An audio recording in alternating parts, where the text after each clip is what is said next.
संकल्पबद्ध हो। और हो हल्ला करने से विकास नहीं होता है। मैं ये कहना चाहती हूँ, एक दिन में रोम नहीं बनता। हम संकल्पबद्ध हैं। हम वो हैं जिसने लोकतंत्र की गहरी नींवें जमाई हैं। पहले कपड़े नहीं पहनने देते थे, कहाँ शिक्षा थी, कहाँ पढ़ाई थी। जनता का विश्वास अर्जित किया।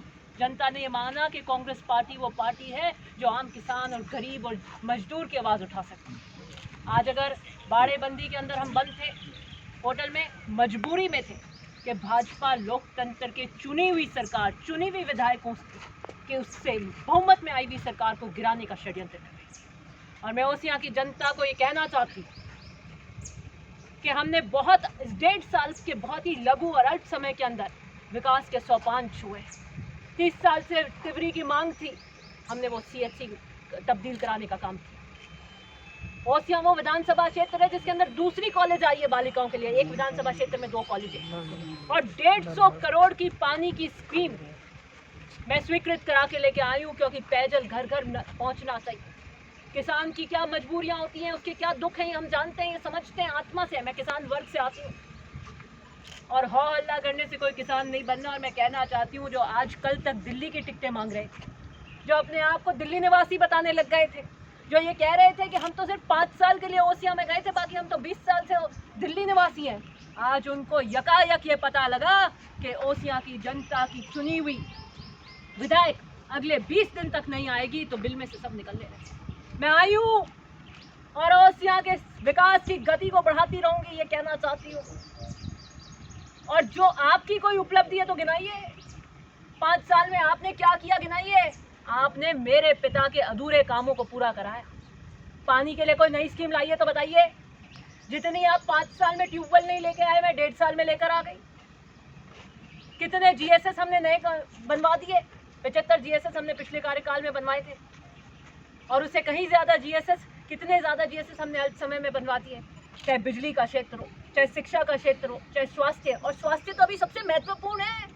हमने तो कोरोना जैसी महामारी से पहले ही चयनित कर लिया था कि हम ओसियां के अंदर स्वास्थ्य को प्राथमिकता देंगे, जिसके अंदर हम आपकी CHC लेकर आए, ट्रॉमा स्टेबलाइजेशन यूनिट लेके आए, एक ब्लड बैंक बनाई, mother and child health care centre बनाया नया, 10 वेलनेस सेंटर दिए हमने, उपकेंद्र 2 आपको नए दिए।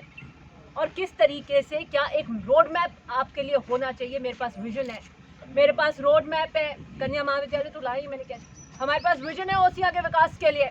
और मैं सोती नहीं हूँ, ये जिम्मेदारी जो मुझे मिली है, मैं दिन रात ओसिया के विकास के पहिए को, जनता के विश्वास की जिम्मेदारी जो मुझे मिली है, उसे करने के लिए प्रतिबद्ध रूप से चलती रहती हूँ। एक सवाल मेरा आपसे रहेगा। आप खुद किसान परिवार से संबंध रखते हैं, लेकिन पिछले करीब 13 दिन से किसान जहाँ है सड़कों पर खड़ा है अपनी विभिन्न मांगों को लेकर, तो उसको लेकर निश्चित रूप से मेरे से किसान संघ का एक प्रतिनिधित्व मंडल, जिसमें गोवर्धन जी सियोल, रामनिवास जी जांगू, तुलसाराम जी सिवर कल शाम को करीब 8 बजे अपना ज्ञापन मुझे देकर आए।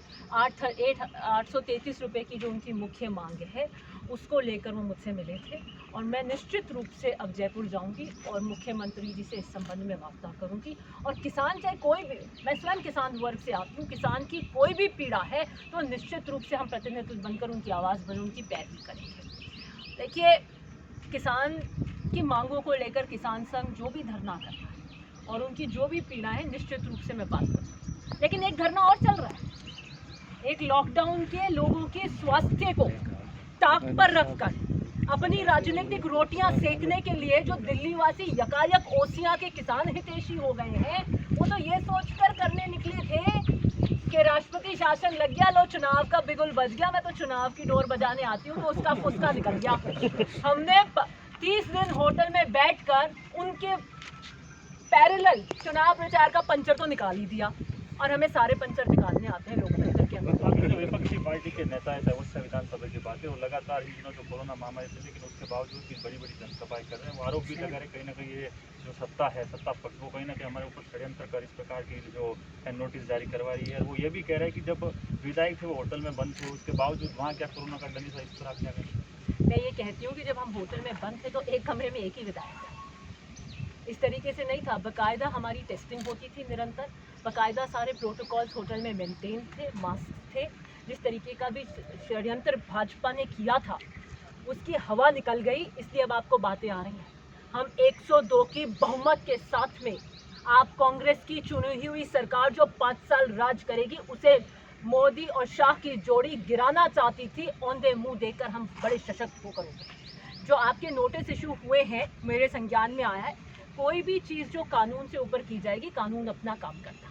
अगर मैं करूंगी, मैं तोड़ूंगी तो निश्चित रूप से वही प्रशासन मुझे भी देगा। इसके अंदर किसी का हस्तक्षेप और दबाव नहीं। अगर आप फिर भी ओसियां की जनता की हितैषी होने की बात करते हैं, उनके स्वास्थ्य को ताक पर रखकर इस तरीके की आप करना चाहते हैं, तो आप देख सकते हैं कि आपकी क्या कार्यशैली। मैं उस पर ज़्यादा कुछ नहीं कहना चाहूँगी, लेकिन मैं इतना ही कहती हूँ कि घड़ियाली आंसू बहाने से और हो हल्ला करने से विकास नहीं होता। पहले तो आप अपनी उपलब्धियाँ बताइए। मैंने तो ये तय किया, मेरा संकल्प था कि ओसियां के अंदर भ्रष्टाचार मुक्त शासन दूँ। कह सकते हैं कि नए दोस्त के साथ वापस आपने बाड़ेबंदी जो गहलोत सरकार ने वापसी की है, तो उसका असर कहीं ना कहीं इस क्षेत्र में भी देखने को मिलेगा। क्या आपको मेरे जोश में पहले कभी कोई शंका थी क्या? मैं युवाओं के जोश पर, बुजुर्गों के अनुभव के साथ, कांग्रेस पार्टी की नीतियों कार्यक्रमों के साथ में ये कहना चाहती हूँ कि जो विश्वास ओसियां की जनता के अंदर, मेरे अंदर 3 पीढ़ियों से रहा है। भाई हम तो 3 पीढ़ियों से 52 से लेकर आते हैं। आप तो मुझे विरासत की राजनीति की तोहमत लगाते हैं। हम तो कभी दिल्ली वासी नहीं बने। मैं तो यहीं की हूँ, यहीं हूँ और अंतिम सांस तक यहीं की रहूँगी। ओसियां की हूँ, राजस्थान की हूँ, इस मिट्टी की बेटी हूँ। मैंने नहीं कहा कि मैं दिल्ली व्यवसाय करने गई थी, मैं 5 साल के लिए बनी।